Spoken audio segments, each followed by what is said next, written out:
Start recording. Whoops. Recording in progress. So good. Good afternoon, everyone. Thank you for being here virtually and in person. We really appreciate it. Welcome to meeting 6 on the Commission to Study DORS, the Division of Rehabilitation Services. My name is Marlo Lemon. I'm Commission Chair, and I am glad that you are joining us today, whether it's in person or online. So thank you very much. We are going to call the meeting to order. We have quorum. It is now 1 o'clock, so we're going to go ahead and get started. I don't have any pre-planned remarks today, so I just want to welcome you back. Thank you for finishing strong. This is the next to the last meeting of the commission, and I am going to turn it over now to Scott to lead us with our next question and topic. All right, good morning, everybody. I'm going to turn it over to Dr. Lawson before we proceed.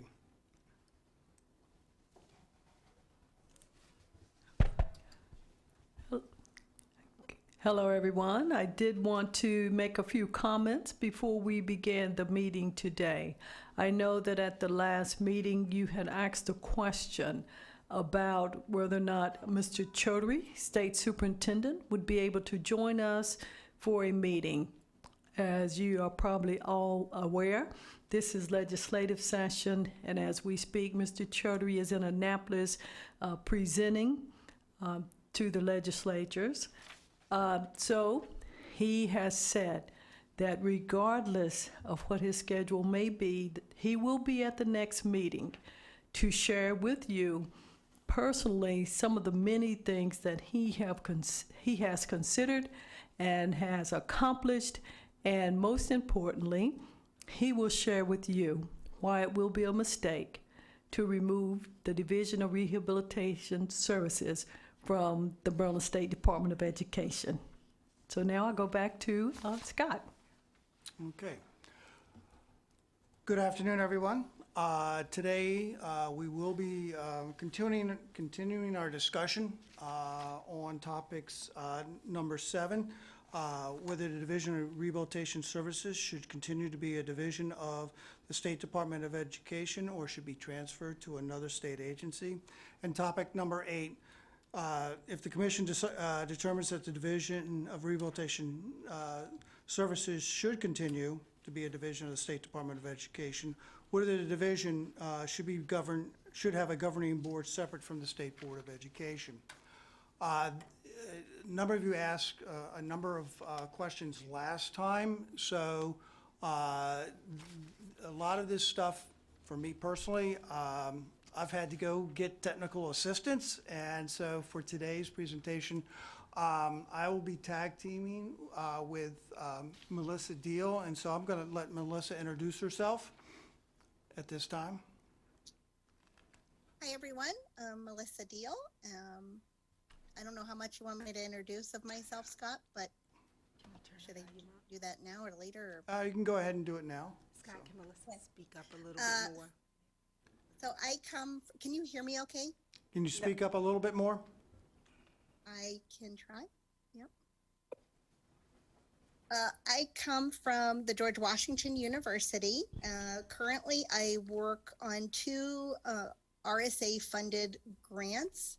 One is the Vocational Rehabilitation Technical Assistance Center on Quality Management, and the other is the National Technical Assistance Center on Transition.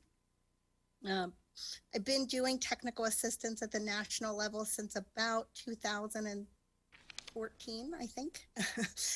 Before that, I worked for the Rehab Services Administration in the State Monitoring Program Improvement Division. So I know a little bit about the other side of the fence.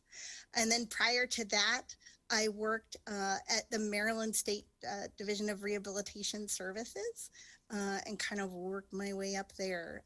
So I've, I just was thinking about this. I've been out of the state longer than I was in it. And I used to always think I had this pretty long tenure in the state, but happy to be here with you all and share the information that can be helpful to you all on reorganization.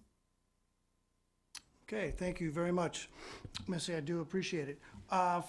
Also, for the sake of transparency, I just want to also let everybody on the commission know that Melissa's husband does work for the Maryland State Department of Education Division of Rehabilitation Services as one of our technical IT managers. So I just want to make sure everybody's aware of those connections.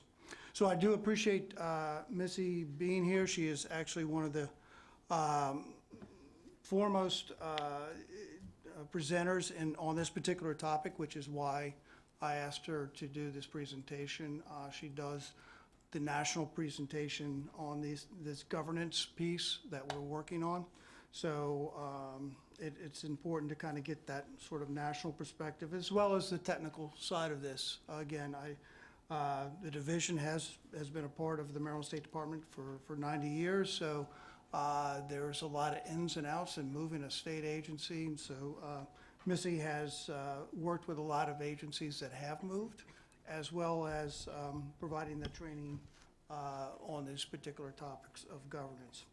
So to proceed, again, the charge of the commission is to review a number of topics, of which we have been going through. We have thus far also have a mandate to meet 5 times, which we met that mandate at our last meeting. And so this will be our 6th meeting going forward. Again, just a very quick recap of the 10 topics that we're to review. And again, methods for improving stakeholder input in the Division of Rehabilitation Services, methods for improving relationship and communication with the Division of Rehabilitation Services and the Developmental Disability Administration, methods for improving the amount of time it takes for services and transitioning services, improving public-private partnerships with the Division of Rehabilitation Services, methods for improving accountability and transparency, whether eligibility criteria for the Division of Rehabilitation Services and the programs be altered. And again, 2 topics that we're covering today, whether the division should remain a part of the Maryland State Department of Education, whether, if it does, whether or not there needs to be a separate board. And number 9, whether there's specific budgetary requests that need to be made to support the division and the job training programs. And then the final one is any other improvements that the commission may suggest. So, again, here's our topics for this afternoon. And we'll do a real quick recap of our last session. So, and for there, again, there's 22 agencies, VR agencies that are designated state units within a larger state agency. These agencies are also responsible for Title I, II, and III of the Workforce Innovation and Opportunity Act. There are 20 agencies that are housed in rehabilitation-focused agencies or part of an independent commission. 20 agencies are designated state units within a larger designated state agency that has a primary focus of social services or human resources. 10 agencies, VR programs are in agencies that are educational, of which Maryland is one of those. 5 agencies are within designated state agencies that have have a primary focus of serving individuals with disabilities. And 1 program is directly reports to the governor by federal law. Okay, again, just for everybody's purposes, the state population, 6.1. The Vocational Rehabilitation Program is overseen by the Maryland State Department of Education. Again, in Maryland, the vocational program is what is called combined, and this is where the division serves everybody who has a disability for all disability categories. Our federal funding for FY22 is $48,623,940. This gives us a federal fund per person in the state of approximately $7.97. Our state match for those federal funds is $13,159,985. We are in order selection. Our Category 1 is closed. Category 1 is open. Category 2 is closed, but we are bringing people off the wait list at this point in time. Category 3 is closed. Currently, our latest wait list numbers is we have 2,777 individuals in Category 2 on the wait list. DORS has approximately 136 VR counselors in the Office of Field Service and Blindness and Vision Services. Of those 136 counseling positions, 124 are filled or in the process of being onboarded at this point in time. Category 2, just to kind of, again, recap, that is disability classifications are not based on the type of disability a person has, but rather the effect of that disability on a person's ability to work. An individual with a significant disability is an individual who has disability is significant enough that it affects at least one or two of the 6 core functional domains, such as seeing, hearing, mobility, communication, cognitive, and self-care. A little bit about the wait list at this point in time. In July of 2021, when the superintendent came on board, one of the biggest issues that we had was obviously having staffing to work with the individuals on our wait list and anybody else. There was a concerted effort to not only retain our existing staff, but also attract new individuals. Based on a lot of the work that the superintendent and the Maryland State Department of Education have done to stabilize the workforce, we were able to open up services for individuals that are currently on the wait list. While the categories is still closed, what we've been able to do is been able to stabilize the wait list where it's not growing and increasing. Actually, at times we've been able to reduce the number. DORS says we continually to work on the wait list. In June of 2020, the wait list stood at 3,280, and we're now at 2,780 as of Friday.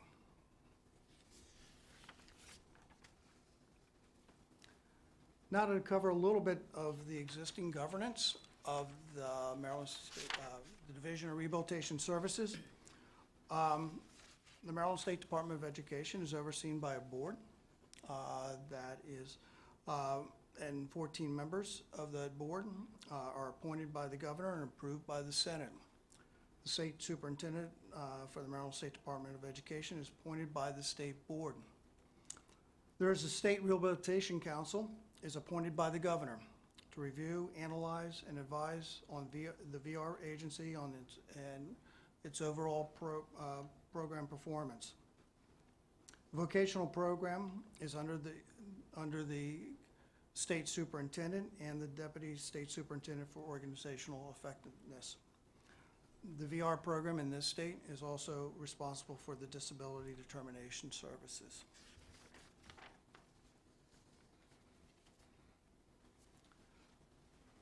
Again, a little bit of a recap, not necessarily from session 5, but really kind of laying a little bit of groundwork for this session as well, but very important. We went over this, I believe, in the first session. The Maryland State Rehabilitation Council has to have a minimum of 15 members that represent a wide cross-section of individuals, individuals with or representing individuals with disabilities, the Client Assistance Program, business and industry and labor, service providers, individual representative from the Special Education Program, and the State Workforce Board. The State Rehabilitation Council function is to review, analyze, and advise the VR agency regarding the overall performance of the agency, which includes eligibility and order of selection, the effectiveness of services being provided, and the functions being performed by the VR agency itself.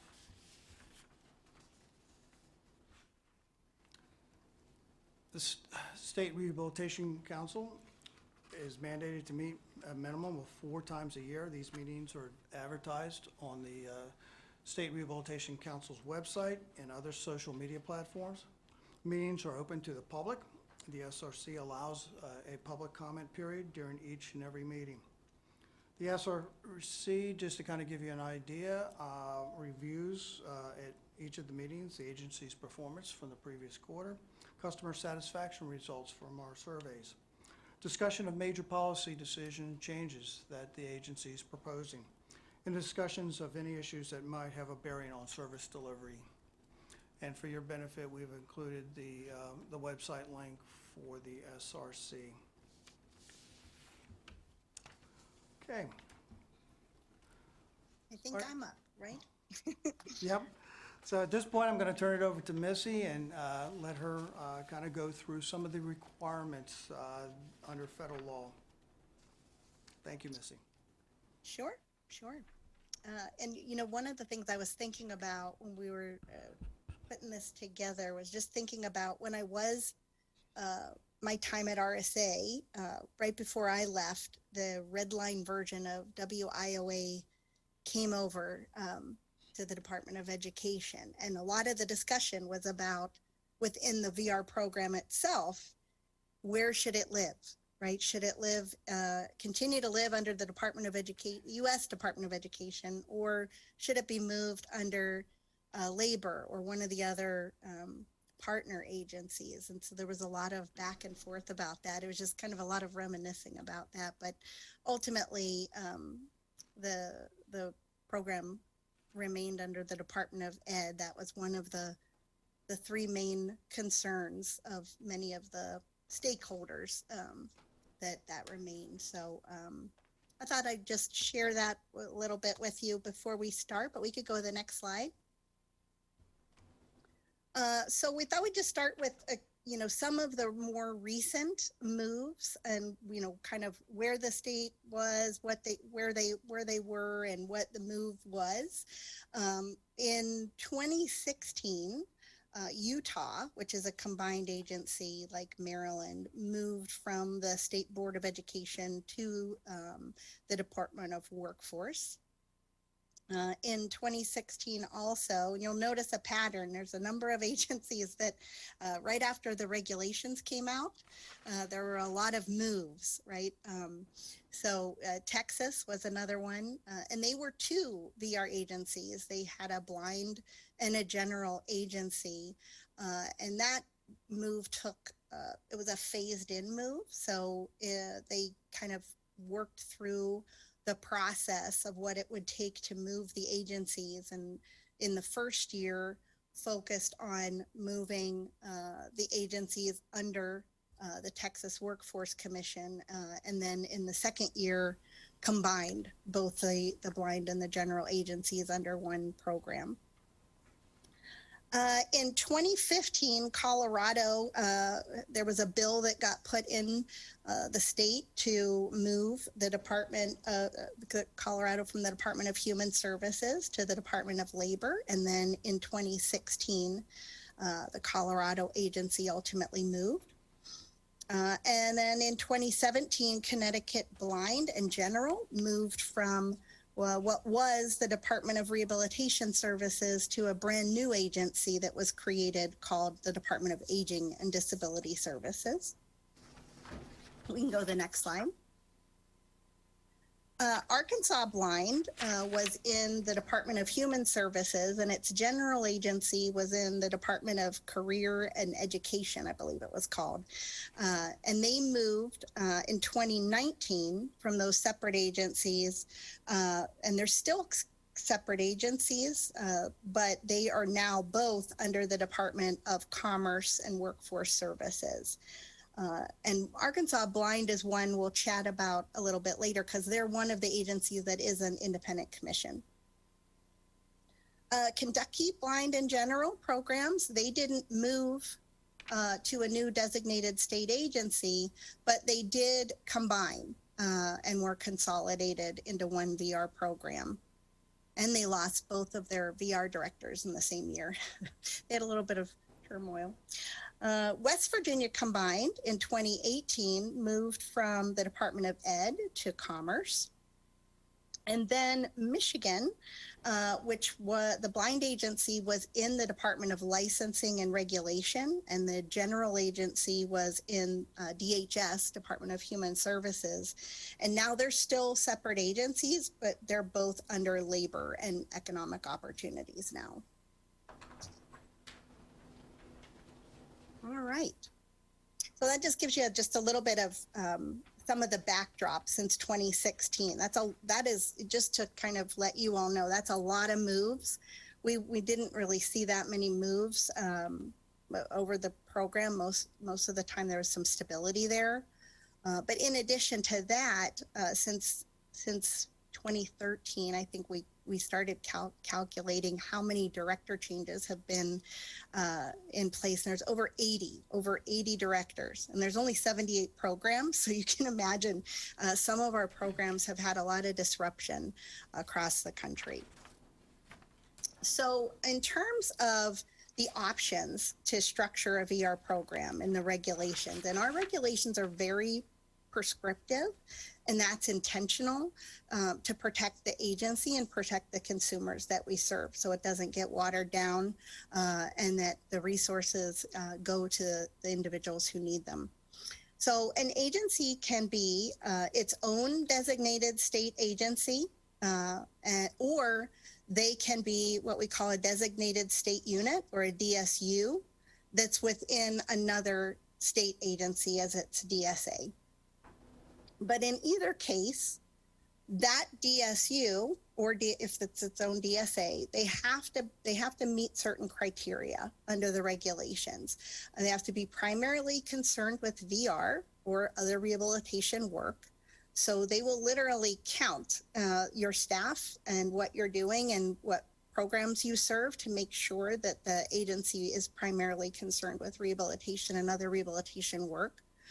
It has to be administered by a full-time director, and they have to employ staff to do that rehabilitation work, right? So this is really to protect the agency from other programs that might want to have them kind of, you know, one of our agencies, I'll give you an example. They were in a one-stop in an AJC, and all the partners in the AJC had to staff the front desk and different parts that were benefiting all of the programs, not just VR.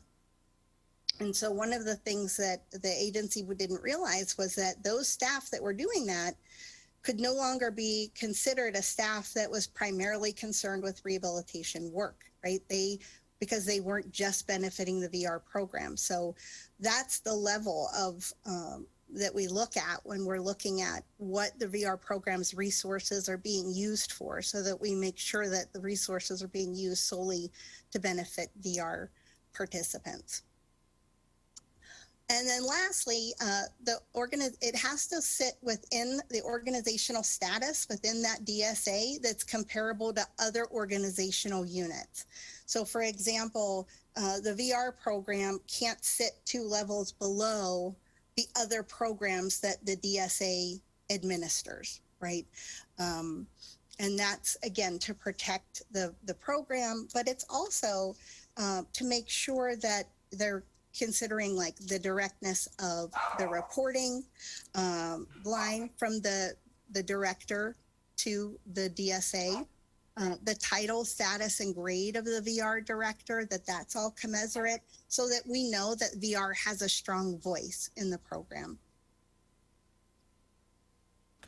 All right. And then in terms of other parts of the regulations, and this is if you ever really are up late at night and you want to look up the regulations under 361.13, and the little c is where a lot of this lives, but it really prescriptively describes a lot of the things I'm going to be going over. But some of the other things that it really talks about is what are those things that we say are non-delegable, meaning that you can't surrender these functions to another entity outside of the VR program itself. One of which is the determination of eligibility and the very specific requirements of eligibility, including order of selection that are in the regulations. Next, the determination that an individual's achieved an employment outcome. So only VR can determine that. The formulation and implementation of agency policies, and the allocation and expenditure of VR funds, and the participation of the DSU in the one-stop service delivery system. So meaning every dollar that's spent of VR funds, whether that is federal or state funds that are used as match to draw down those federal funds, have to be for the sole benefit of the VR program.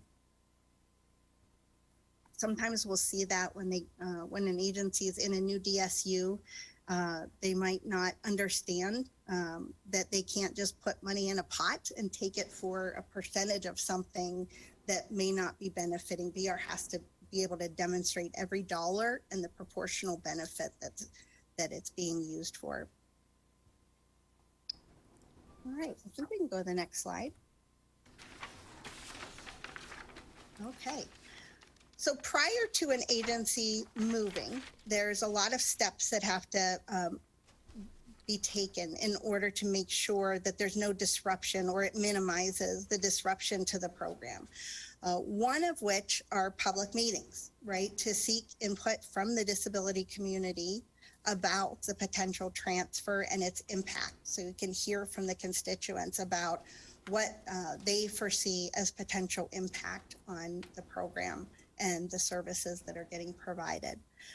And that doesn't just encapsulate the bigger VR program, but any other programs that the agency is administering, like the Independent Living, Older Blind, or ILOB. If the state VR agency administers the Independent Living program, and the Randolph-Shepherd program, or Business Enterprise program for the blind. The state plan then has to be amended to reflect all of the changes that occur as the result of the transfer, and that has to get approval from RSA. And if the VR agency does administer the Independent Living program, then the SPIL, or the statewide plan for independent living, also has to be amended to reflect those changes. So these are all just really important steps in making that process. In a few of those states that we were mentioning earlier, there was just kind of like a wave of the wand almost, and you're moving, and with no discussion or preparation in terms of the program and getting all these things in place, which disrupts, how the agency can administer the grant.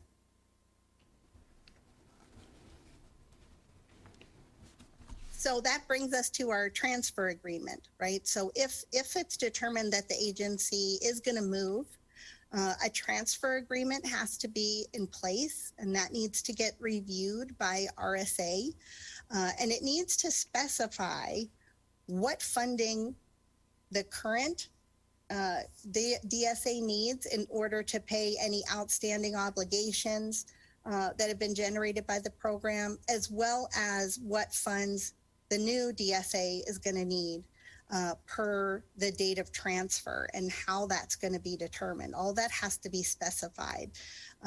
they have to specify how that's going to get reconciled and so forth. And then they have to talk about carryover, right? And then the days since the pandemic, that is I don't know very many agencies that don't have carryover funding, but if you are including carryover funding from the VR agency award, then that has to be specified in the transfer agreement, and you have to get permission from RSA to include those funds in that agreement. And then both DSAs are required to submit detailed financial reports on the expenditure of funds to ensure that all of those funds were used in accordance with that transfer agreement. Thank you very much, Missy. Appreciate that. In addition to the federal requirements, there are a number of things that also have to go on within state government as well. As with anything in state government, you've got to have state appropriations for both federal, state, and special funds that allocate those grants funding, as well as any state money that's going along into the designated state agencies accounting system. Also, the pathways. This is sort of the back end stuff that has to be established that allows purchase orders, authorizations for services to get from the new DSA into the state's accounting system. All that has to be done. Also, the programming that goes on in the case management system has to be updated to be able to handle all that work. And Maryland, just to kind of give you an idea, Maryland has a very complicated and, depending upon one's point of view, has a very strong financial system. It's one of the reasons why we have a AAA bond rating, because there is very tight control on and how information is entered into that system. It's very detailed oriented. So there is a lot of back office stuff that has to occur. Maryland is a union state, so we have to negotiate with unions because moving from one agency to another agency may require an agreement for the unions, because classifications may have to change and so forth. Also, all the personnel records for recruiting, hiring, termination, and payroll have to get transferred over to the new DSA. The transfer of all equipment and property under the current agency has to get transferred over to the new state agency, as well as all contracts, leases, grants, MOUs, and agreements all have to be amended and all transferred over to the new designated state agency. So one of the questions last time was, what was the potential cost to move DORS? So in 2019, the Maryland State Department of Education and the Department of Disability explored about moving the Division of Rehabilitation Services from MSDE over to the Department of Disability. The Department of Disability receives their, what we call, back office services from the Governor's Office and the Department of Budget and Management. They handle the accounting, budgeting, personnel, and procurement functions for the Department of Disabilities. Neither organization had the capacity to handle the transfer of that with the existing staff that they had on board. So one of the things that part of that exploration was the fact that we were going to have to build a whole new back office structure in order for DORS to be able to be transferred over to the Department of Disabilities. This would include such things as human resources, technology, procurement, internal auditors, equity officers, accountants, and so forth. So we looked at all these. At the time we looked at these, it was going to take 32 additional positions. What it would take today using that model back in 2019, what would it take to move the division over to the Department of Disabilities today? It would take 32 additional positions to create the back office operations at the Department of Disabilities. It would take 17 fiscal staff. This includes fiscal managers, accountants, budget line analysts, internal auditors, procurement officers, agency buyers, and fiscal support staff. It would take 15 human resource staff. This include employment equity officers, employee relations officers, talent acquisition officers, health and benefit and retirement coordinators, timekeepers, and other human resources support staff. Take approximately $3.4 million would be needed. Now, just to kind of give you an idea, Scott just instantly pick a number out of the hat and throw it up here. Basically, using the state's job specs, taking a look at the job specs and positions that are here at the Maryland State Department of Education, and those individuals who are currently in those positions.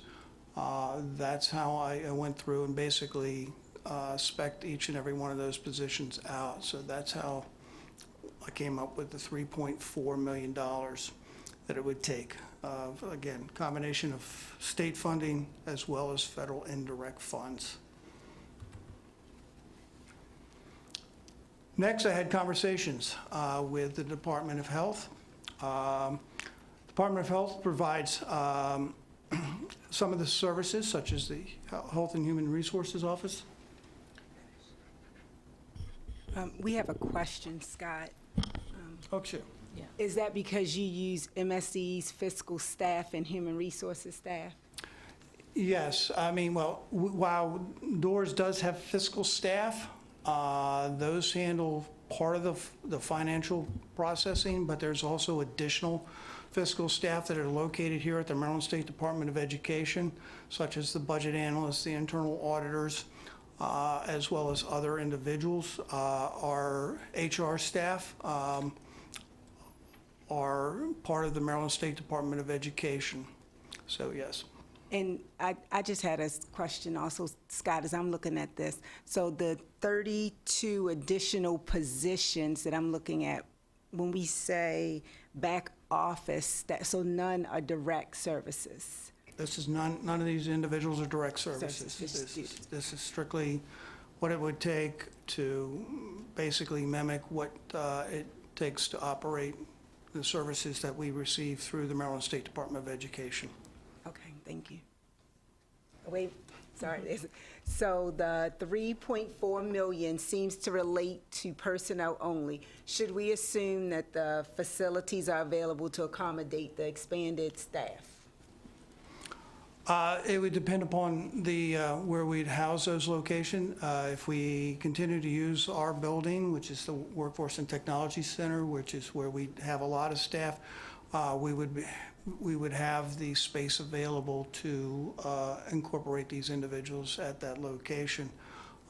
If those staff had to be moved someplace else, then that would be an additional staff, additional cost of operation. So yes, the 3.4 is strictly personnel cost.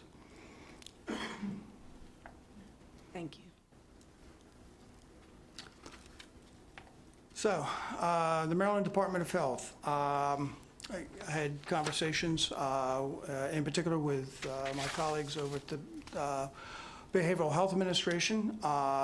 Both BHA and DDA have a similar type of structure, as for the most part. Each one of those divisions have staff that handle some of the accounting and budgetary work. But primarily, most of it comes through the department's health central office administrative staffing structures. At the Department of Labor, there is a specific office called the Office of Administration. The major human resources and county and budget services for all their divisions over there come out of this office. The some of the larger divisions do have specific HR staff assigned to the divisions, and so they handle the recruitment, but they're a part of the sort of the administrative functions of the Department of Labor. So unfortunately, I can't determine what those costs are going to be. So those would take a completely separate analysis to determine what it would take for one of those agencies to take on the Division of Rehabilitation Services.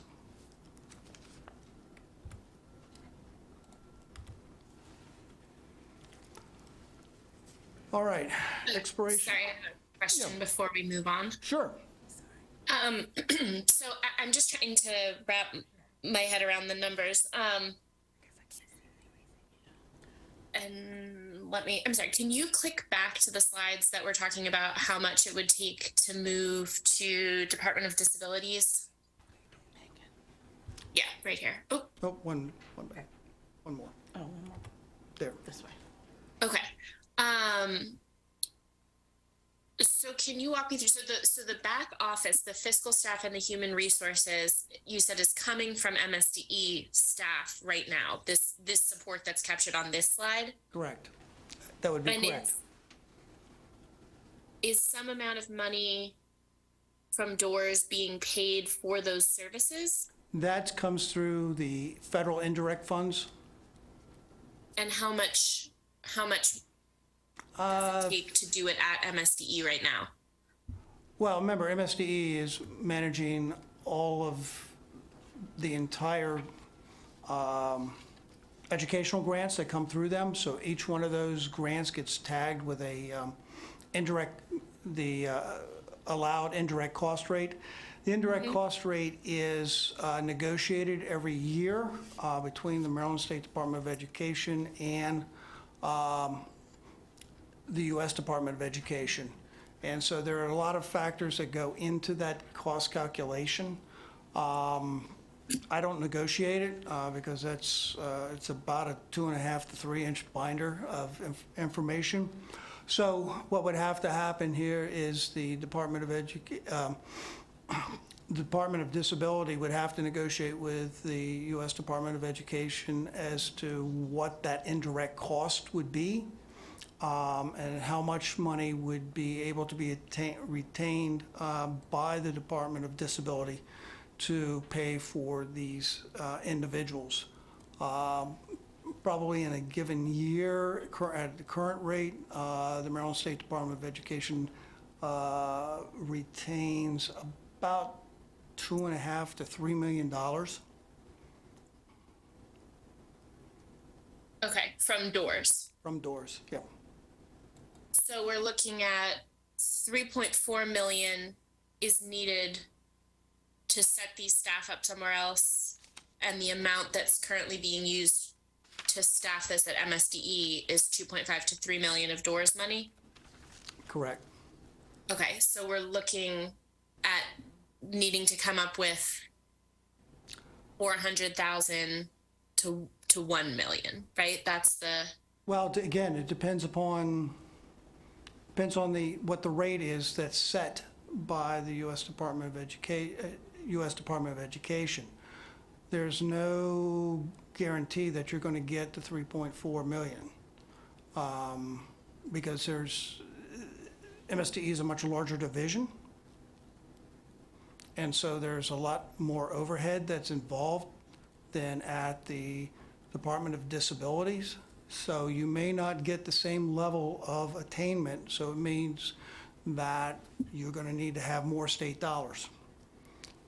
And I'm not an expert on, Megan, I'm sorry, I'm not an expert on indirect cost attainment by any stretch of the imagination. I'm just kind of giving you my general understanding of what would have to occur. So this would be the personnel cost. That's the reason why I'm indicating it's going to be a combination of state and indirect. Some cases, it may be a higher amount of federal indirect that covers this, maybe a lower amount. Okay.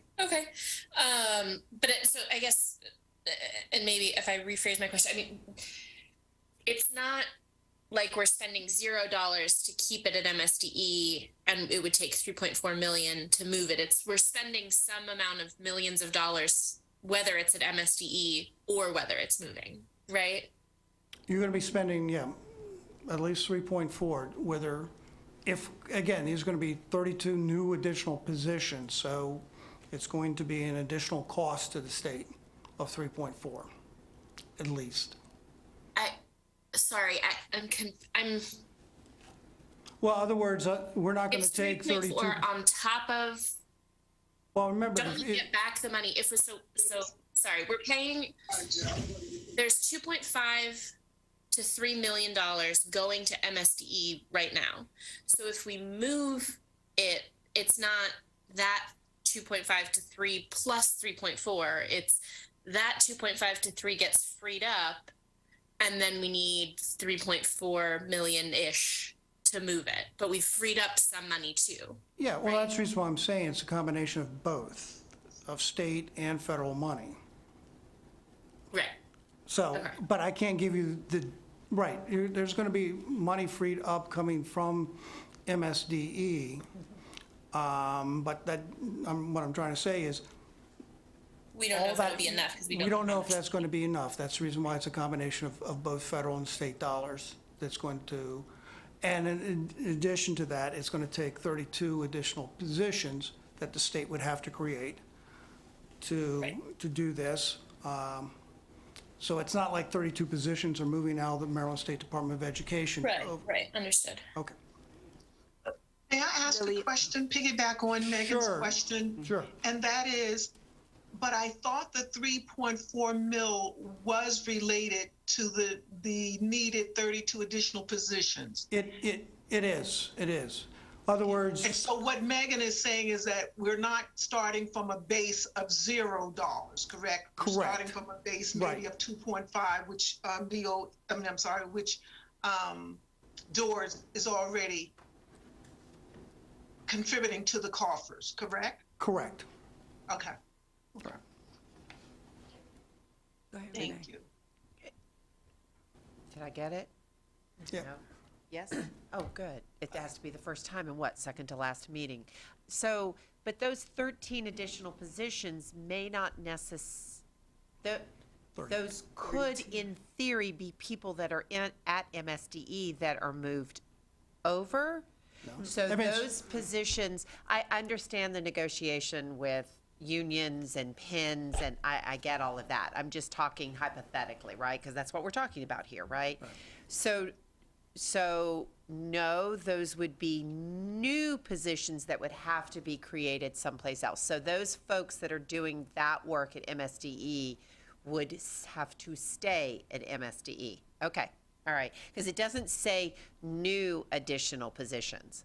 So, because in my mind's eye, I know, but as an organization that manages grants, right, and negotiated indirect cost rates, right, when I see that, I'm like, well, why? I move staff all the time depending on different things, right?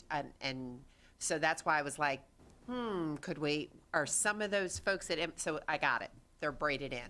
Okay, thanks. Yep. That's why it's in direct cost. Well, 'Cause- right, but some employees paid on indirect cost rate could be 100% paid on an indirect cost rate, and then they could, when that indirect cost rate is either exist at the other agency or is renegotiated, you could pay those folks. So that's why I was thinking those, if they're being paid with indirect cost rate, that is via our DORS' percentage, that's where I was going with my Right, question. yes. So thank you. No, that helps. Thank you. Yeah. I mean, because again, it depends upon how much you obtain in your indirect cost. You know, you may not obtain everything it's going to take to pay all those payroll expenses. So Right. So there has to be another source of funding to balance that out.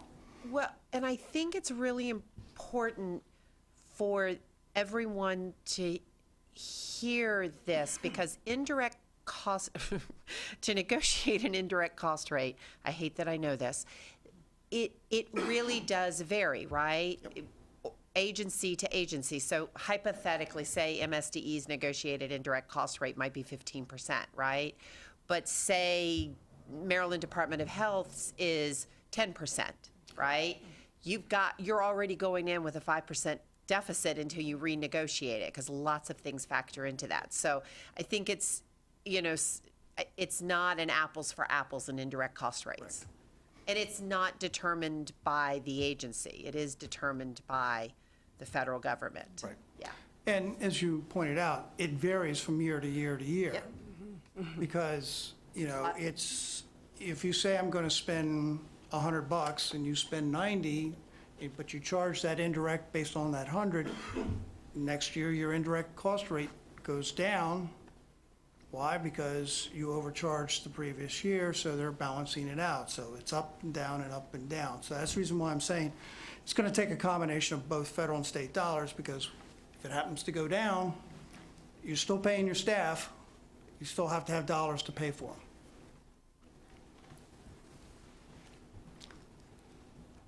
So any other questions on what little knowledge I have on indirect? Okay.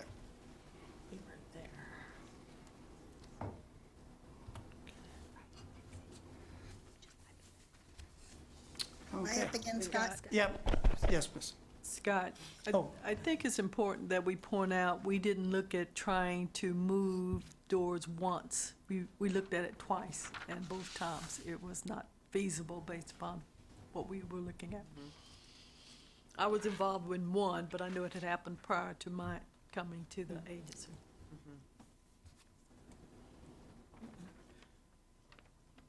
Okay, Missy, you're up. All righty. So in the beginning, we kind of talked about the organizational structure and that there's basically two options. The agency can be a DSU within a larger DSA, or it can be its own designated state agency and operate through an independent commission.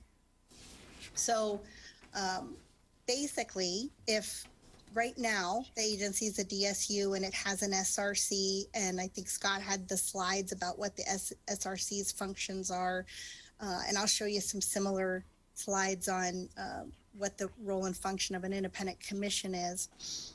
But if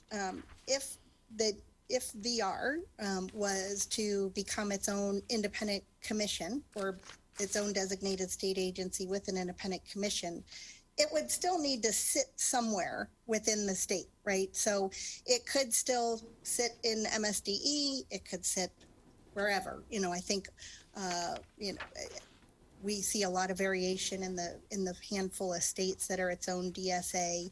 I think Arkansas is in the Department of Commerce now, what have you. So it still has to sit somewhere structurally. It's just kind of the reporting line and where that goes, and whether or not the agency then uses an SRC or an independent commission. So in terms of if it set up an independent commission, then you're going to have to, again, look at all of the different requirements for the independent commission. And again, if you did that, then there's going to be a different relationship, regardless of if it stayed at the Department of Education, but was its own independent commission. That relationship with how you use those staff that you were just talking about becomes different, right? Because you're not now part of that agency. You're just kind of sitting there. So you have to renegotiate those terms and whatever circumstances goes with that. Or if you move it, right, you have the same situation that Scott was just describing that you all were talking through. Is there anything else you wanted me to share on this slide, Scott? No, I think that's it. Okay.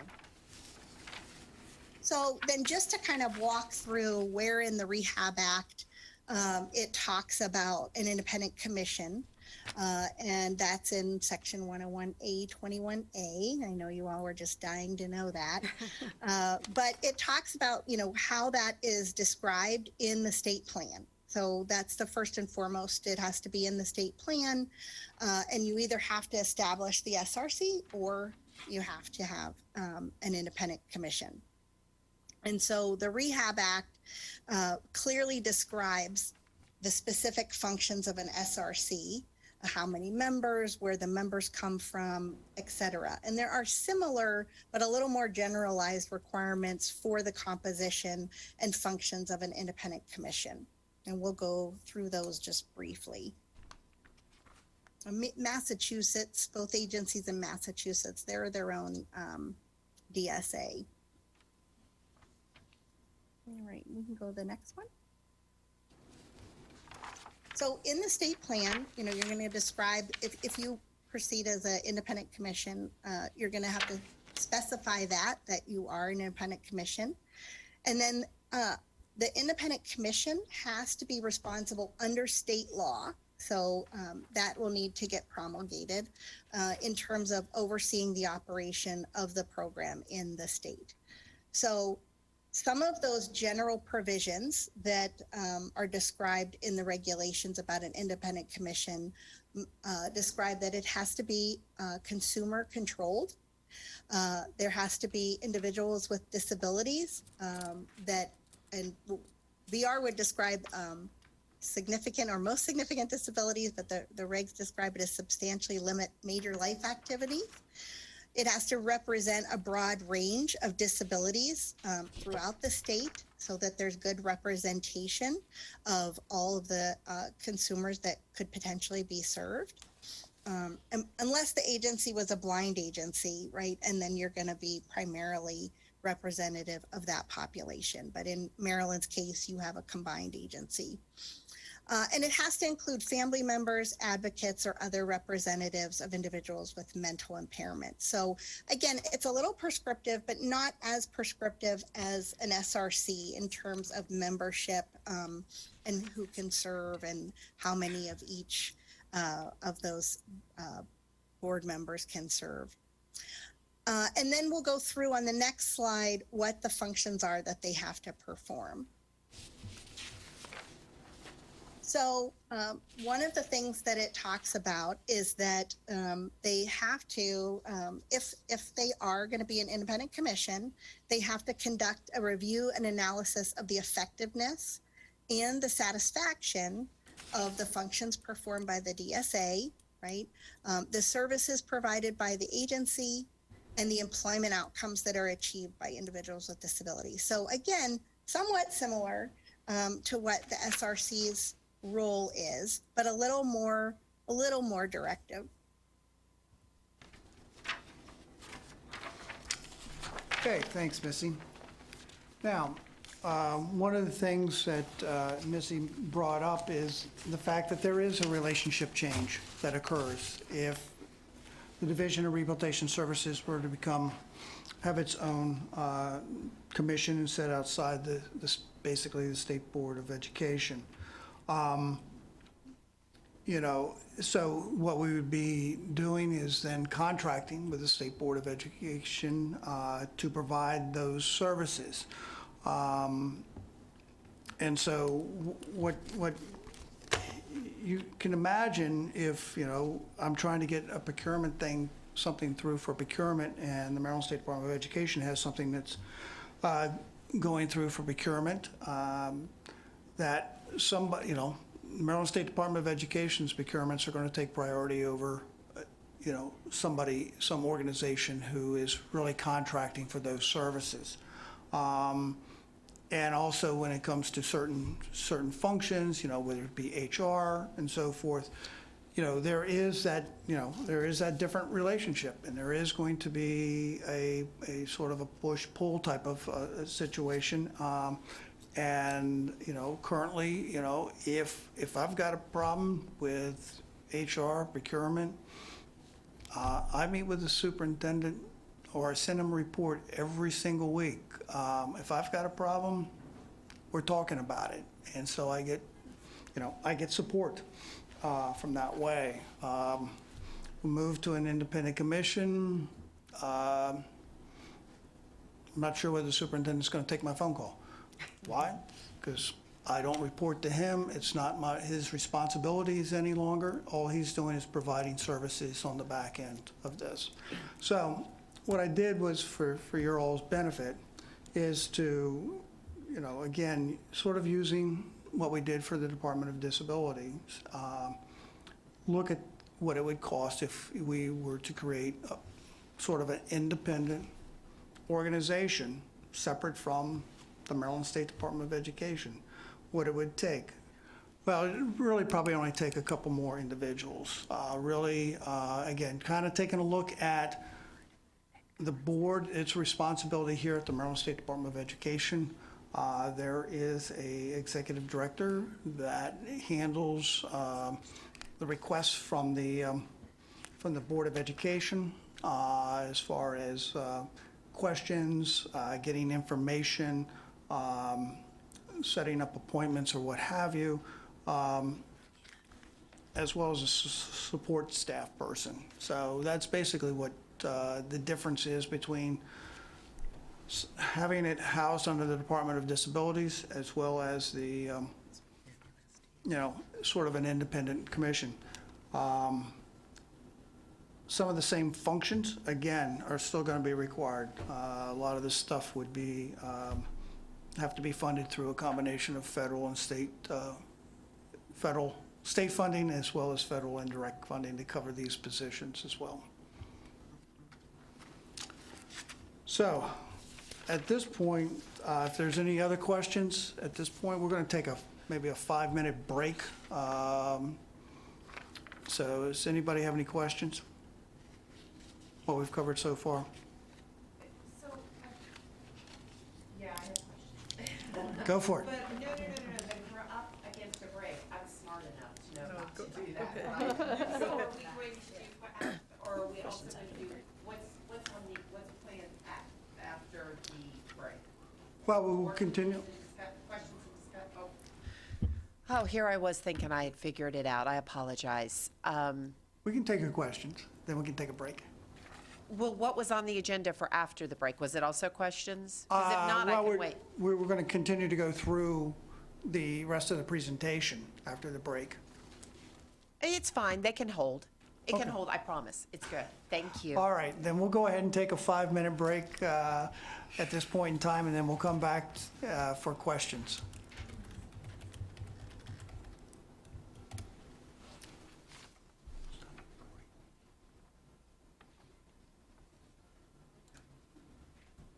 Recording stopped.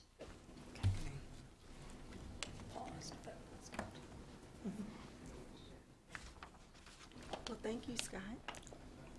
The questions that everybody had, you got technical assistance and you brought in and all the information, so. Because from a parent standpoint, you tell me what's better. Yeah. Honestly, looking at the data, it wouldn't benefit you all. That's just me with fresh eyes, just Yeah. looking at it. Because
All right. Thank you, everybody, for that quick break. We'll kind of get back to the questions. And Renee, you had... Couple of questions. One's for Missy. So I think the last time we were together, I mean, thank you so much, by the way, for all of the overview and the kind of the different things. It was really helpful. But part of the reason the commission was brought together was really just to examine also this, I mean, there's a whole slew of things, but the services, you know, individuals with disabilities, families, all of those pieces. So my question for you, Missy, is so why did these other states move? Why? That is a really good question. In some cases, well, I would say prior to WIOA, historically, agencies would move because a new governor was appointed and they were putting a new mark, and they would always move the coconuts. Okay. Right? And sometimes it was the VR agency, sometimes it was another program, but we see that a lot. As soon as there's an administrative change, then we see agencies start to move.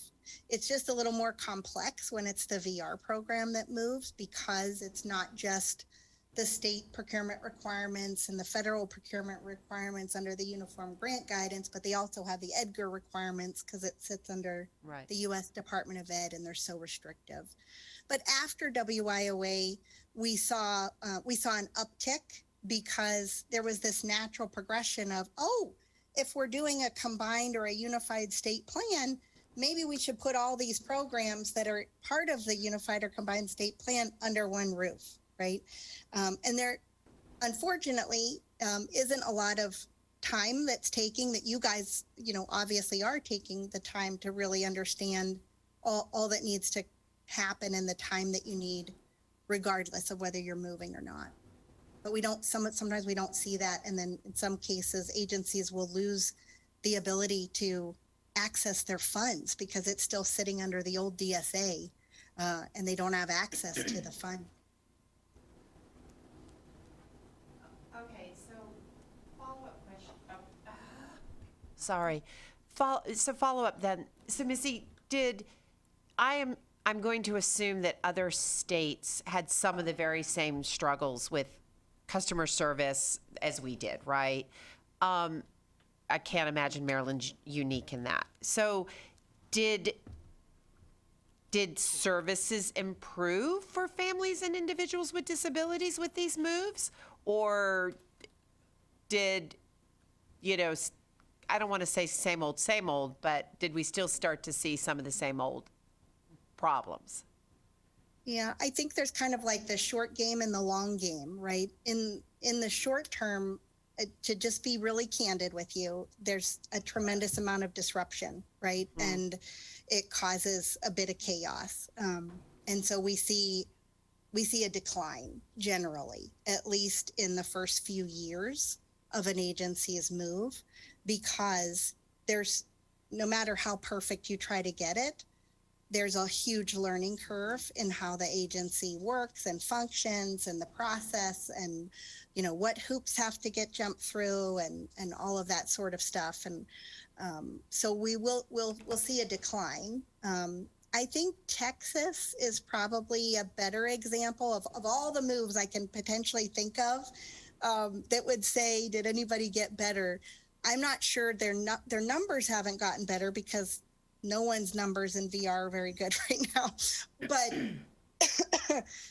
I think they have a good relationship with their new DSA.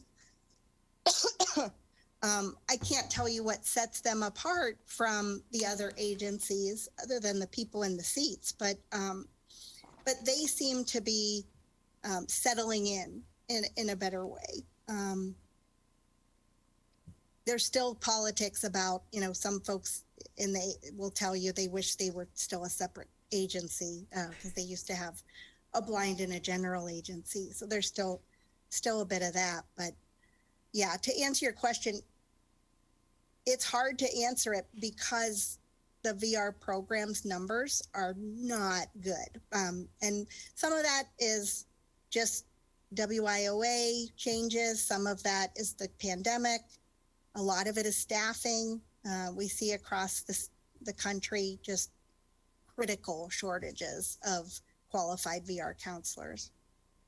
Thank you.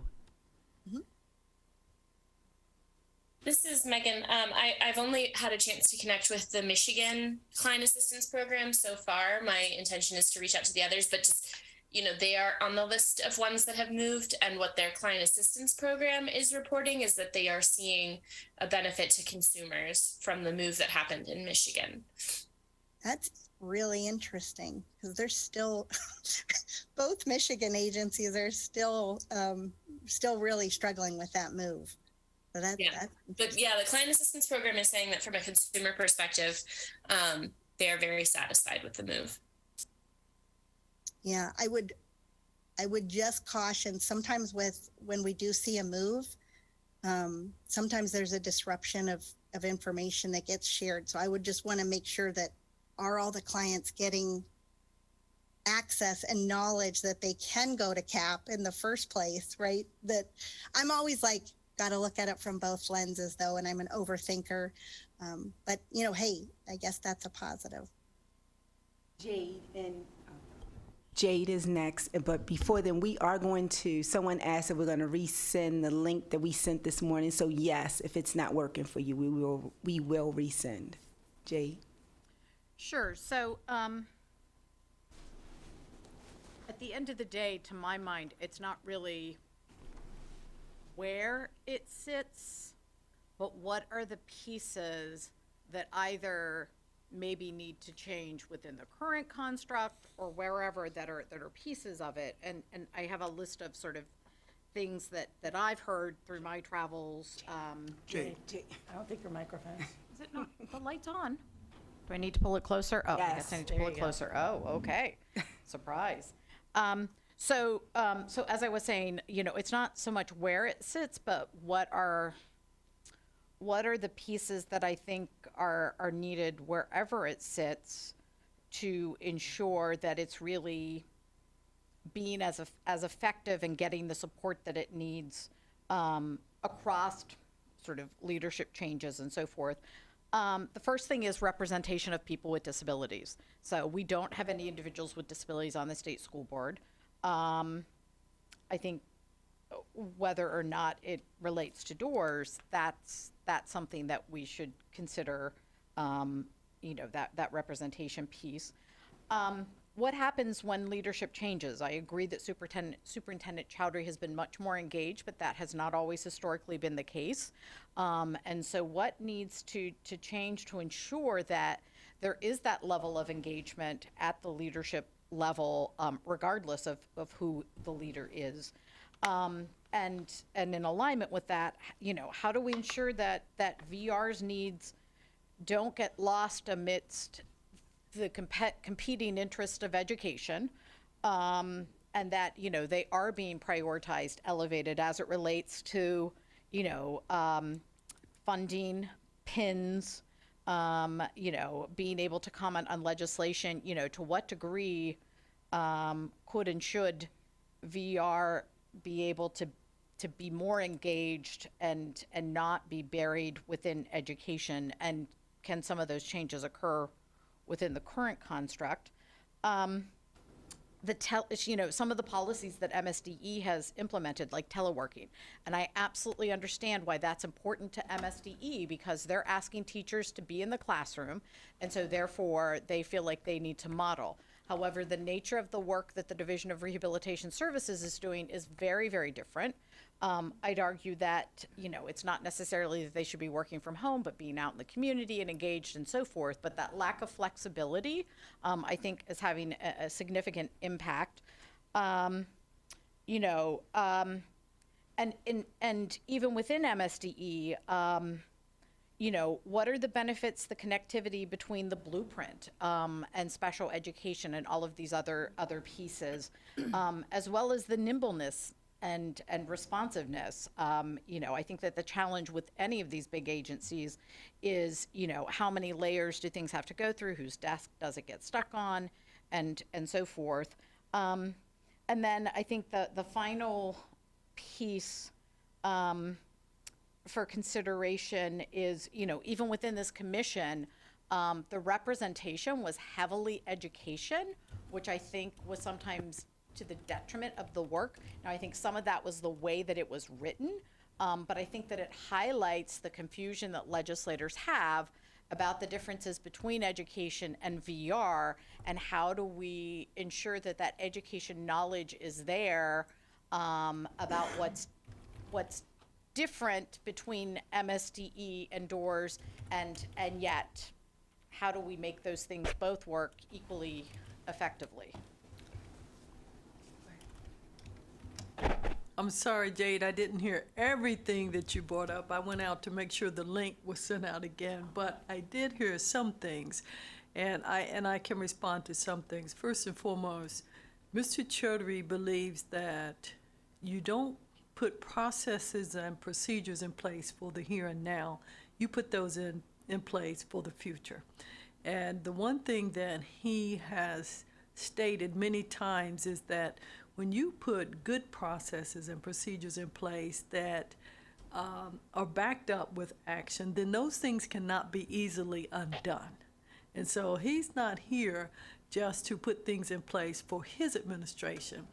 He's here to make sure that the next superintendent, the next administration, has things set in place that will allow those individuals to, definitely take care of situations such as with DORS that provide quality services for those constituents that we are, that we have been tasked with assisting. Another thing is that when you mentioned the fact about being out in the communities and providing services, he could not agree with you more. That is exactly what he has said needs to happen, and what he is really making sure that under his administration will happen. And then there are some other questions that you had. If I could get those questions from you, I will make sure that at the next meeting or before, I'll give you a call and I'll provide that information for you. This is Megan. I just wanted to follow up on the comment about being out in the community. VR counselors are not required to be in the office 5 days a week for their full time. They're allowed out into the community to meet with clients at the clients near the client's home. They're allowed to do that. Yes. They go to schools, they go to the providers' offices. They meet in a number of different places around the state. And there's no minimum requirement of the amount of time they're supposed to be in the office? No. So, yeah, a lot depends on the office, to be honest. So if you're in, say, the far reaches of Western Maryland, you may not have as many places or opportunities to meet with consumers where you can ensure confidentiality, because you can't meet at McDonald's, because there's no confidentiality there. So it really does depend. Most of our counselors work from the office, each day or a portion of each day. So they do go to providers' offices, they do go to, as Scott says, schools, libraries, different places. But the majority of their work, I would say, is done at the office at this point in time. And is that an MSDE policy, a DORS policy, that the majority of it is done in the office, or it's just happenstance? It's just the practical nature of their job at this point. But I have to say, even if they're in the offices, we've been kind of keeping track of how many consumers want to come in person to the office, and it's very few. Most of them want to receive services virtually, and there's a whole list of reasons for that. A lot of our consumers have difficult time with transportation, so it's just much easier for them to meet virtually. But there is nothing, from MSDE or from DORS that says you have to work in your office 40 hours a week. I mean, we're very flexible as far as where the individuals work. What we do not allow, because I just want to make it clear, is we do not allow telework unless there is a medical reasonable accommodation for that. Has any consideration been given to whether counselors might be easier to retain or hire if teleworking was allowed? My understanding, and just to give some background, my understanding was that prior to Superintendent Chowdhury taking over at MSDE, there was an understanding among counselors that teleworking would continue to be allowed, and that since Superintendent Chowdhury has started, teleworking has not been allowed, and that had caused initially dissatisfaction among counselors and potentially some counselor turnover at the beginning. And my understanding was that it was the position of MSDE that MSDE staff are required to be in the offices in order to set an example for teachers and school staff who have to be in person, and that was sort of trickling over to DORS. Is that not the case? I want to make sure that I set that record straight, as I have tried to do many times before. It was not Mr. Chowdhury's decision that employees should return full-time to the agency. It was actually the decision of Dr. Karen Simon, who was the superintendent before Mr. Chowdhury came. Dr. Simon, when Governor Hogan said that individuals should return to work, made the decision that all MSDE employees, including DORS, should return to work. And I was here for all 5 years when Dr. Simon was here, and had firsthand knowledge about the difficulties that individuals were having getting services in certain areas when individuals were teleworking. So it was not a situation that in which clients received, and not just in one area, but in many areas, the best customer service possible. But since that time, we have, many individuals have the misconception that we are having difficulties with, when we advertise for positions. I will give you a case in point. I just advertised for a position for one of the, and it's even a contractual position, and in less than 2 weeks, there have been 47 applicants. In addition to that, the number of vacancies within the agency have been cut virtually just about in half since Mr. Chowdhury has come. So I just wanted to share that information because somehow there became a misconception that Mr. Chowdhury was the one who said everyone should return to work, and that is not accurate.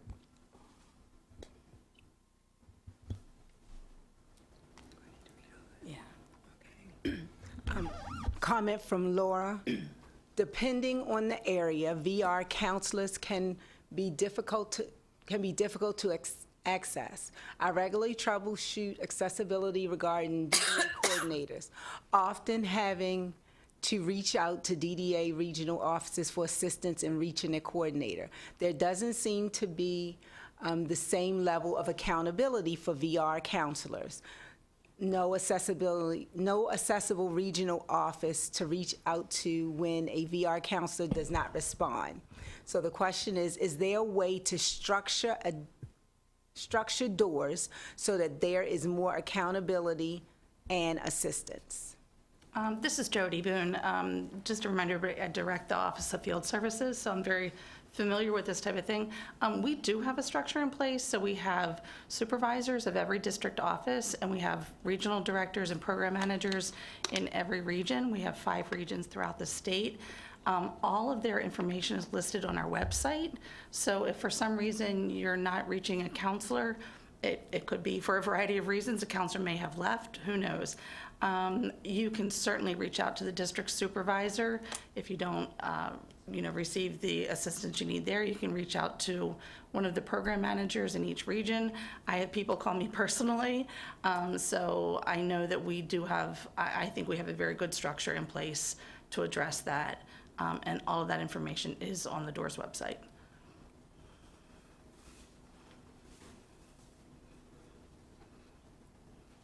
Are there any more questions or comments for this section? This is Megan again. As far as teleworking and working in person, I know we studied nearby states and similarly sized states for salary purposes. I'd be interested in knowing what nearby states and DC and similarly sized states are doing as far as teleworking, because I do think it's an important component of employment in this day and age, whether a position is remote for a percentage or can be fully remote. And I'd be interested in knowing what other similar VR agencies are doing. That may be something that we can look up. That will take some time to, I guess, to research, but certainly each agency has a determination of what they will do as far as employees are concerned.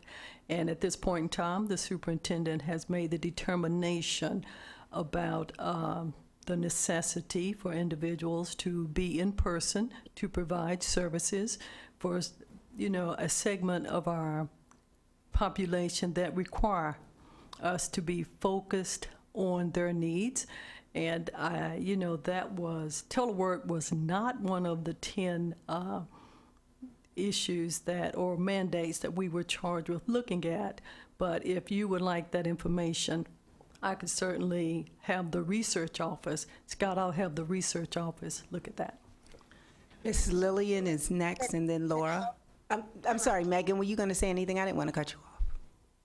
Oh, I'm sorry. This is just Melissa. I was just going to say, if it helps at all, Scott might be able to reach out. I believe CSA VR did a study of the VR agencies and who's teleworking and what kind of flex and hoteling and things like that they do. And I know our website on the VR TAC QM has some stuff, if it helps.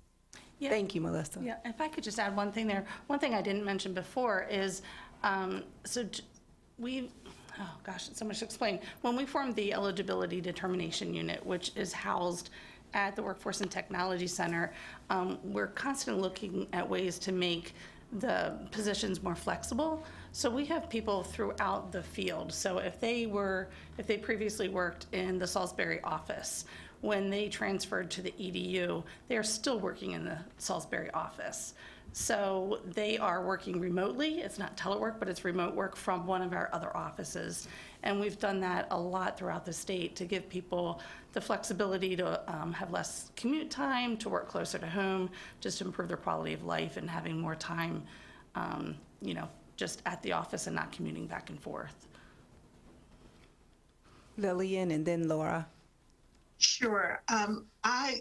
This conversation has been rich and informative, useful, but I think for me, at least, it has pointed out that the greater issue might not be where DORS reports, whether it's MSDE, whether it's another agency, Department of Labor, wherever. It sounds as if it's more about administration, leadership, establishing clear policies, setting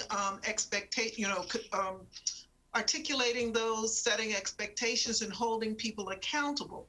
Because if I wear black every day, no matter where you put me, if you don't set a different expectation, I'm going to wear black every day. I'll just be wearing black reporting to MSDE. And so I think some of this is not to be offensive, but I think we've really gotten into some of the weeds in this discussion this afternoon, and I think that that's been helpful. But I think it also pushes us back to, is the issue really about where DORS will report? Thank you. Laura?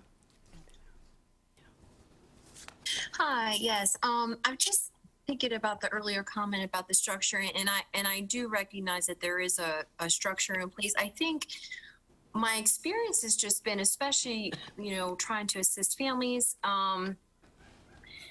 that while there's a structure in place, for whatever reason, it's a little bit more challenging, quite a bit more challenging, especially for families to actually make good use of that. And so when I think of the level of persistence it can take to access a VR counselor, I can think of a couple cases in particular where parents were extremely strong advocates and were used to having to work through a system.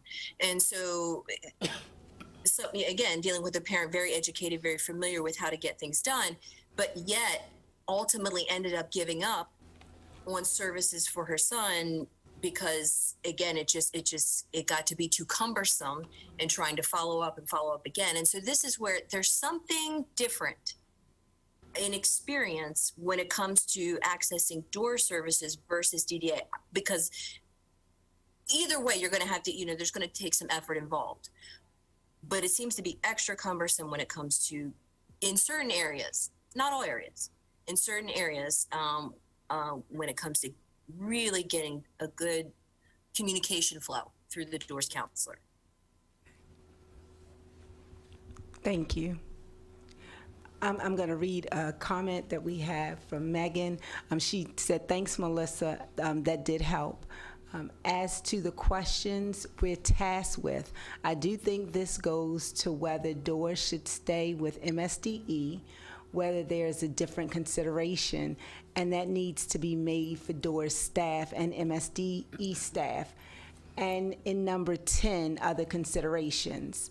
Also, I appreciate the comment made earlier about Superintendent Chaudhry's efforts to set policies and procedures that last longer than Superintendent Chaudhry's tenure. However, I would like to know how those policies and procedures are or will be solidified.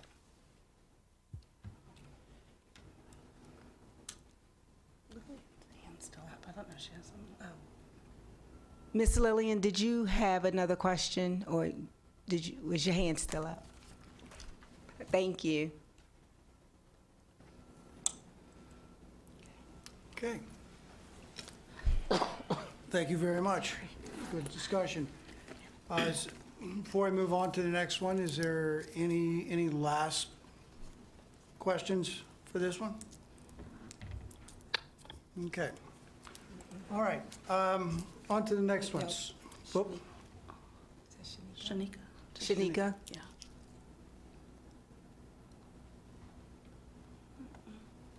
That was an accident, sir. That's okay. Okay. All right, thanks. Okay. I did reach out to three directors of VR programs around the state. They were involved in the transfer of their agency to another agency. And so I've kind of got their feedback. I'm not going to get into which states they were, because obviously they provided me, in some cases, some information that could be not well received back in their state.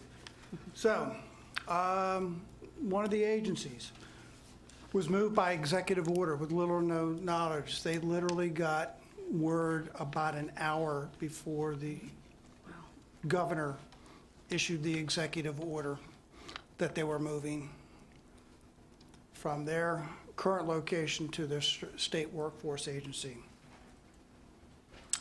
Agency was moved during a time that didn't correspond to either the state or the fiscal year closeout, which led to a number of reporting problems that they had, tracking expenses, being able to do, as Missy said, the transfer agreements and so forth, stuff that was, that is critical.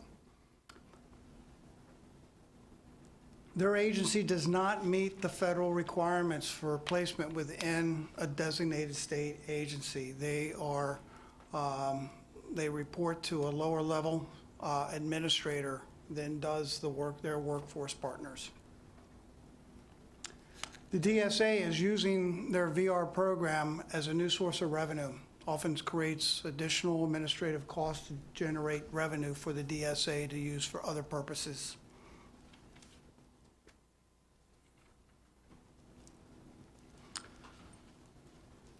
The VR program, there's also a lot of conflict that is going on between the VR program and their labor partners. The VR program is a statewide program, whereas the labor programs are predominantly controlled by local workforce agencies.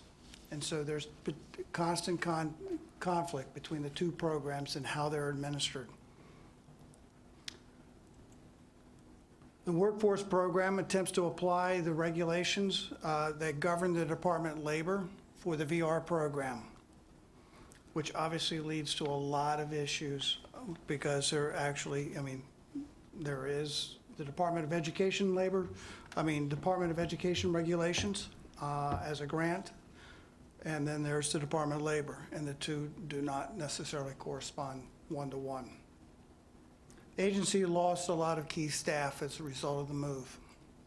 And there was program disruption that occurred during and still continues to this day in service delivery.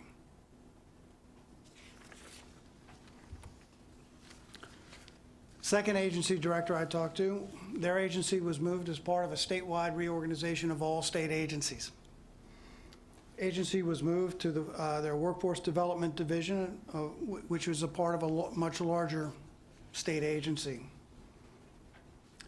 In this case, this agency is also considered the designated state agency unto itself due to the structure of its commission. The state director reports to the director of the Workforce Development Division, and not to the secretary of that agency. The VR agency, the state director of that agency, is not paid on the executive salary scale the same as their counterparts over the department, workforce department. The state director is actually paid on the civil service scale. The VR agency faced a lot of challenges in accessing their funding of their grant because of the way the state moved them. They were unable to access their federal funds for a number of months.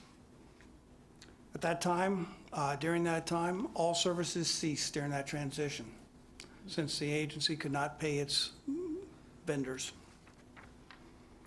In order to pay their staff, the agency had to take out a loan from the state treasury in order just to keep staff paid. He used to say a lot. The third agency, the VR program was moved as a result of a state's scheduled review of all state agency. The state determined it should reauthorize reauthorizes each agency in that state after a period of time. The VR agency was met with open arms by the workforce agency, and adequate time was provided to build the necessary supports during the transition. Despite that, there was disruption in services, as the VR agency was assimilated into the workforce agency. In this case, the VR agency was buried within the workforce system. There have been culture clashes between the programs, again, focusing local control versus statewide control. Staffing turnover increased. The number of individuals seeking services has dropped as a result of the move and has not returned to prior levels. However, the workforce agency has taken steps to try to address this. They have begun moving the VR agency to a more prominent role.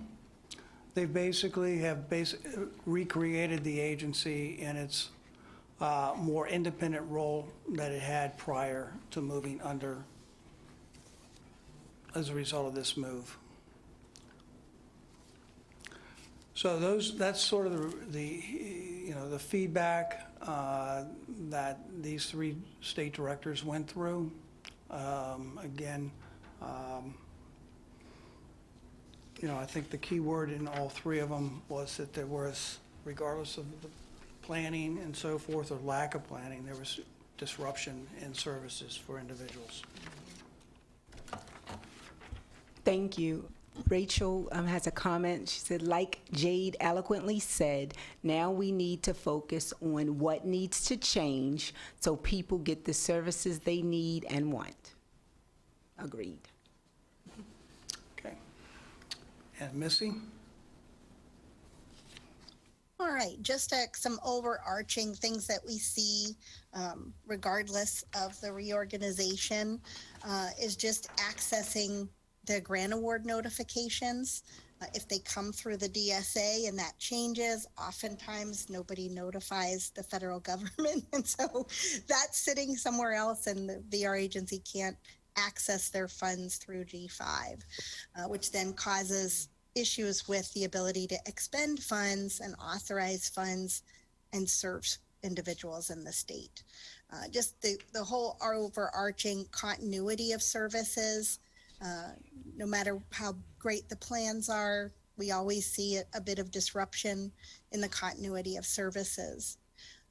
Often we see at least some form of compliance issues with those non-delegable functions governing the program because there is such a learning curve if the agency is moved.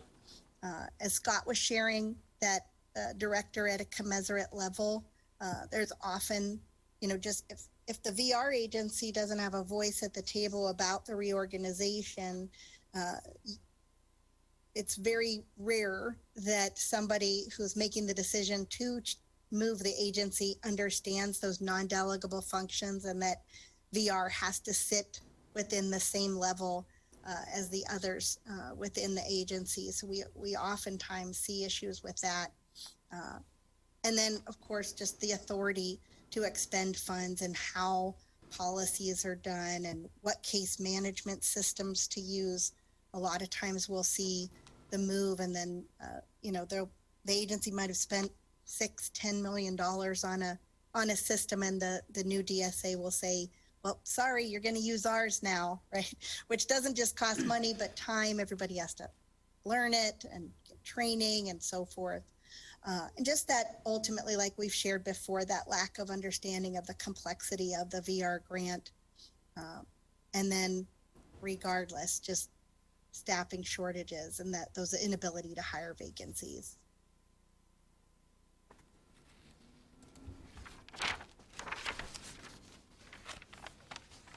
Thank you, Missy. I appreciate that. All right. As far as the presentation, that is, we're at the end of that. So we now open it up for further discussion or questions.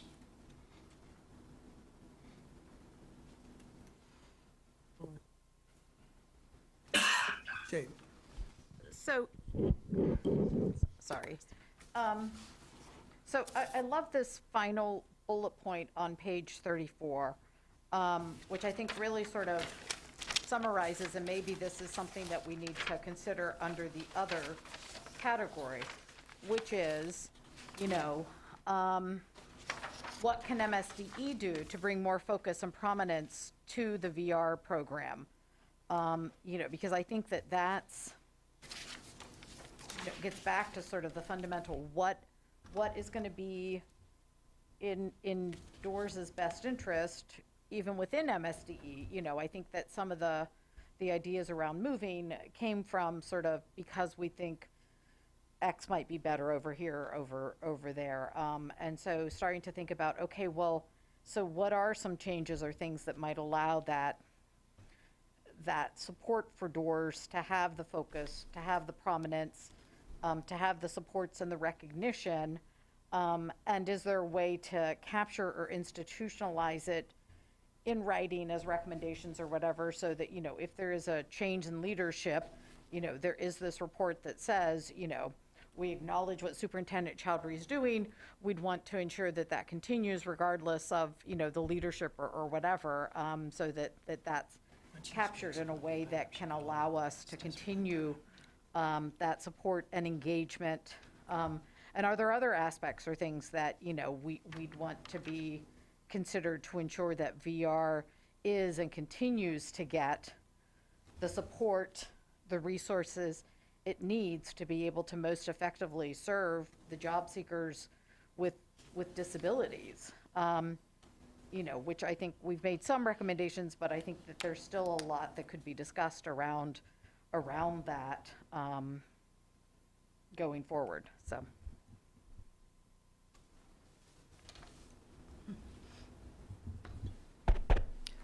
Jade, I think that is an excellent point, and I think that is the whole purpose of why we have had the discussions that we have, and I see Scott is writing things down based upon your question and your comments. I think that is something that we can definitely look at and definitely share ideas and information as well. But the whole purpose of the commission too is to get feedback from the commission as well. So I think that we can have that discussion. And I,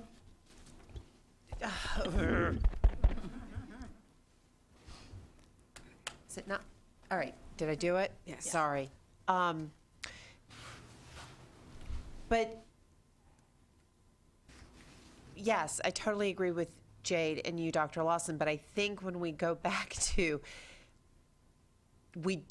I think we don't need to be having any conversations about moving until we fix, right? We know what the problem is, right? I mean, and lots of steps have been taken, right? I mean, lots of folks have been hired, the pay rate has been increased. I mean, those are all huge pluses for us to build upon, right? And I think there's been clarity around remote work and being out in the community and what works with all those kinds of things and stuff like that. But I think it's also I think we need to be focusing also on all of the elevation and all of those pieces. But the reason we're doing it is to better serve families and youth and individuals with disabilities. That's why we're all here to do this work. So looking at how do we improve that customer service, right? How do we standardize the customer service of those really amazing counselors where families are like, you know what, even though this was a headache or even though I was on the wait list, I got amazing customer service, right? They really helped me understand what DORS is or what PREETS is or what employment services is. That's the piece that we hear from Parents Place of Maryland over and over again, right? Is if I've got a kick butt counselor, I have a kick butt experience, right? So how do we really standardize that? And then the messaging, right? There's still so much confusion no matter how hard DORS tries, right? There's still so much confusion, like I still can't find stuff on the website, right? Just things like that. I think those are the pieces we really should be sinking our teeth into and fixing, for lack of a better word, because just moving it without doing any of this, and then it's going to be a whole passel of hurt on top of everything based on what other states have reported and that Missy has shared out here today. Thank you. Andrew said, I also agree that problem-solving the issues within and around the agency will be more beneficial than changing to whom the agency reports. Ditto. Eugene? I want to echo everything that was just said by Renee, and I hope we can get to a point where MSDE and DORS that we can work collaboratively in improving the communication stream.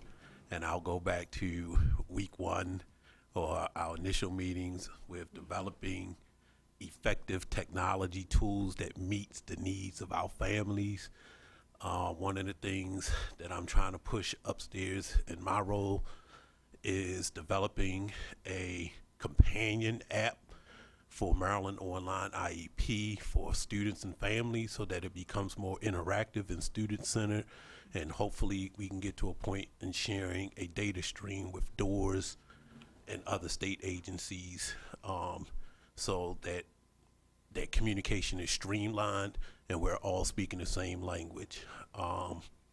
We also have to do a better job of communicating with our parents when entitlement and eligibility.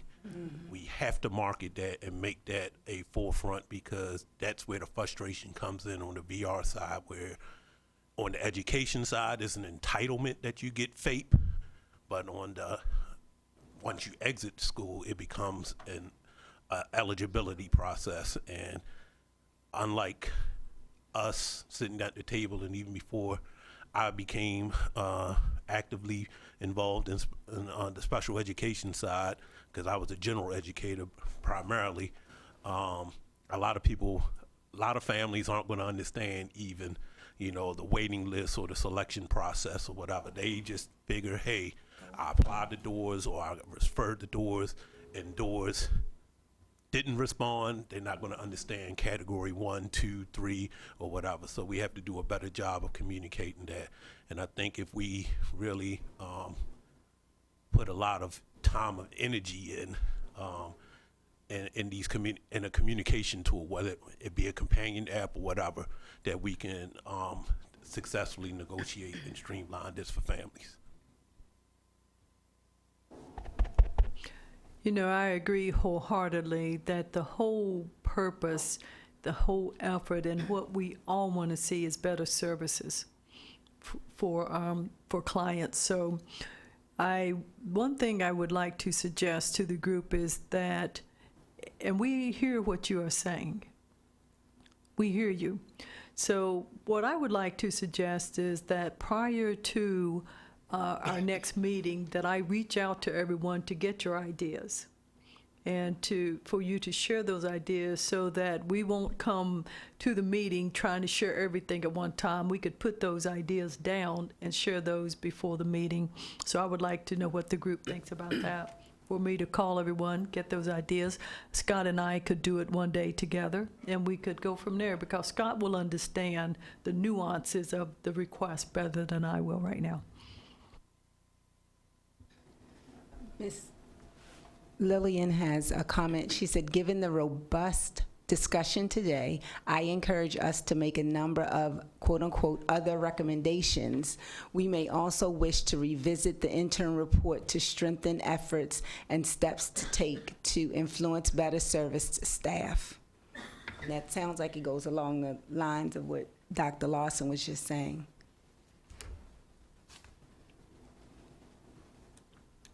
And that should not have been staff.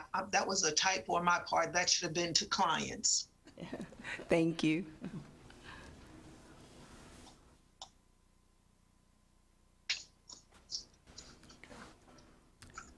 Any other comments? I have a couple. This is Megan. So I have a couple of things I wanted to follow up on from the interim report, as far as things that I think maybe need clarification as to what we meant in order for the report to be practicable. As far as recommendations, I have some additional recommendations that I would make, to proposals, I guess, proposed recommendations for us to consider as a group. And then I understand we have limited time, but I feel I have to voice this. I feel as a commission have sat through so many presentations from the State Department of Education that the bulk of our work, I feel, has been listening and asking questions. And so it's frustrating to me as a member of the commission that the real, I think, meaty conversations about questions and proposals, it sounds like, are now going to happen through one-on-one conversations. with Scott and Dr. Lawson, and that, it's disappointing for me because I had hoped that there would be at least one session where we could all meet together and have that kind of brainstorming together. And like I said, it does feel a little late in the game that we might not have any other options, but just wanted to go on the record and share that this has felt more like a lecture and question and answer session than like a collaborative process sometimes, or that the collaboration feels a little bit like a rushed portion at the end of our meetings. Scott, if I may, the one thing that, we tried not to do was make it a one-way conversation. That's why we would always go back and revisit questions, revisit conversations, and my suggestion was not so that there would be a one-on-one conversations between Scott and I. It was so that we could get some ideas down so that when we have our next meeting, that some ideas would already be there. We could add to those ideas. We could summarize those ideas. We could do whatever it is that the commission would like, but it was never for there just to be one-on-one considerations and then we make decisions based on those. It was just a suggestion. And, if the commission would prefer, then it does not have to occur. But at the same time, we have our last meeting to make decisions. So it will certainly be up to the commission, whatever they would like. And Megan, again, it was brought up, I think, at the last meeting, that if there's additional, if you go back through and the interim report, I know Dr. Archer's already sent me her comments about the interim report. People are free to send that to me, and we can certainly look to incorporate those into the final report. That's why it's an interim. Doesn't mean that other ideas and other suggestions don't crop up between, when that was written and when this one is due. No, I understand that. I guess what I was saying is I don't have, it's not like I have an answer of like, I would propose to do this way. It's so like on page 6, there's one that says, embed a survey link in the online DORS referral form to obtain additional information from individuals. That feels sort of vague if we don't give a little bit more guidance than that. But I don't know how we should reword it. I just think we should think about what did we mean by that? How can we make that more clear? Same with the last comment in that section about conducting pre-IEP meetings. Like, what did we mean by that? How can we make that more clear? And that's what sorry, Dr. Lawson, I wasn't trying to say that, you were meeting one-on-one with us and you were considering what was going in and out. I understood that it was a solicitation of our input, but like, what I was trying to express is like, I don't know that me pinpointing all of these things we need to flesh out necessarily moves the needle. Unless we've got everybody all together to kind of consider how we flesh that out, I guess, if that makes sense. Like, that's the wordsmithing piece that I wish we had more time for us all to consider. Like, right, we made this recommendation. How do we make sure that the person picking up this report understands what we meant by that? Because that's what a lot of my comments are, not specifically like, I feel like such and such was mischaracterized or something. It's more of like I feel like to be, and this is coming from me as like a person who participates in IEP meetings, right? I feel like it has to be, anyone who picks up an IEP has to be able to read it and implement it. And I kind of feel like that's how I'm like looking at this report is, if someone who didn't sit in all of our sessions and didn't go back and listen to the recording picks it up and sees something, I want to make sure we're clear about what we meant. Thank you, Megan. I do understand what you're saying. Thank you.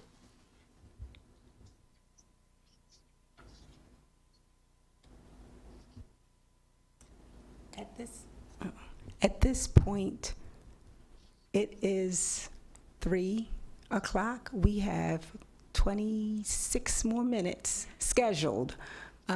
And I know the last time I think we ended early, and I do appreciate Scott getting the technical assistance so we could bring back and have this rich discussion today. But if there are any topics that we want to sort of go back, readdress, anything, we can bring them up at this time. And then, as Scott and Dr. Lawson has said, if you want to send him comments and recommendations and information, just so that we can have a rich discussion, and Dr. Chaudhary also, when he comes the next time, might have a heads up on some of the topics that we want to discuss, so he can have information or answers for us when we come. So I also think that a little bit that's what Dr. Lawson was saying, that if we let them know ahead of time some of the issues or things we want to discuss, he might have time to research it so that we can have those rich discussions. So we have time now. If there's anyone, not just today, but if there's one that you want to go back and address or wordsmith, we have time to do that.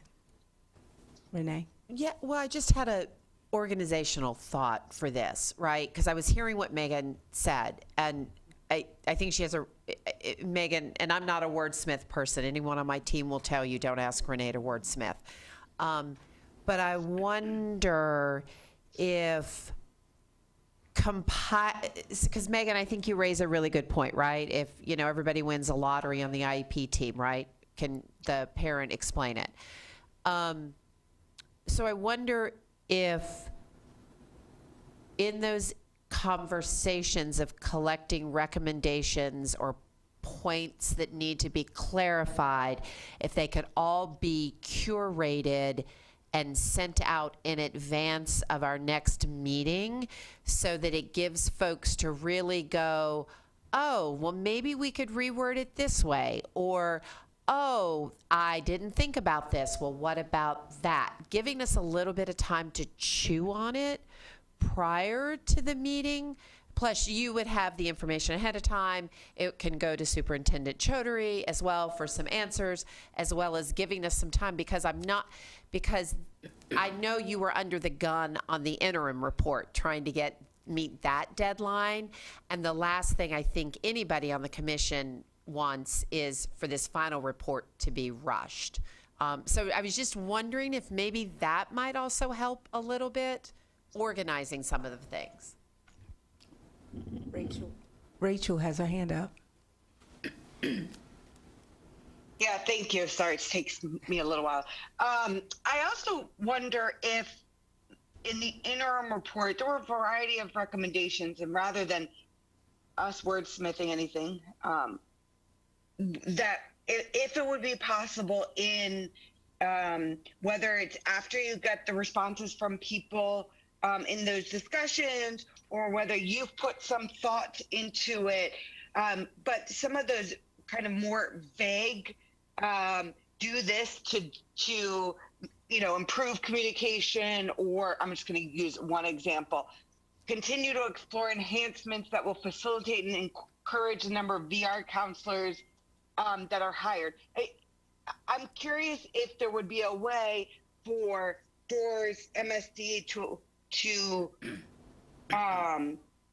not make your recommendations, but say either you are working on this in this way, XYZ, or you're not, but it would be possible to do XYZ, so that we know what's possible too, and what we can focus on and really kind of strengthen the recommendations around. Did that make sense? Mm-hmm. Yes. Sorry, Rachel. Okay. You're seeing lots of head nods.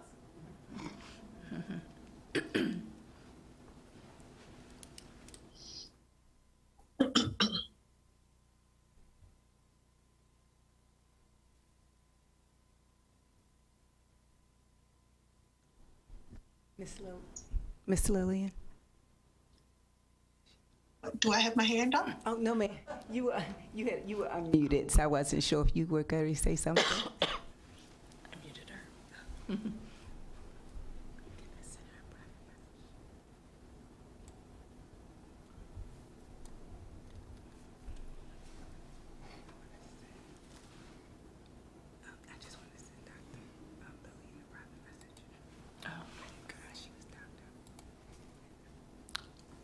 All right, any other thoughts? I do appreciate the feedback. It's been very helpful.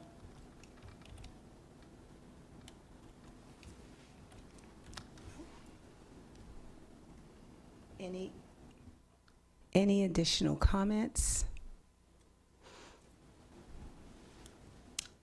Our next meeting is scheduled for Monday, March the 6th, starting at 1 o'clock. I'm assuming that before then, we will hear from Dr. Lawson and or Scott for any additional topics and anything we might want to discuss before then.